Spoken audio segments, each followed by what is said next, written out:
Araw-araw niya akong hinahatid sa school kahit pagod na siya galing trabaho. Hindi ko napansin yung mga kamay niyang kumakapal para lang gumaan ang buhay ko.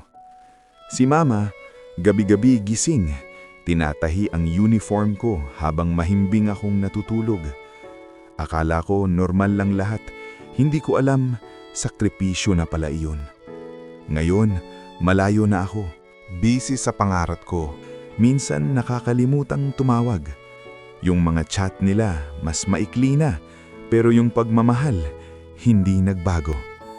Isang araw, nakita ko sila, parang ang liit na nila tignan. Doon ko lang na-realize, hindi sila lumalakas, tumatanda na pala sila. Dati, sila ang sumusuporta sa akin. Ngayon, tahimik lang silang naghihintay na umuwi ako.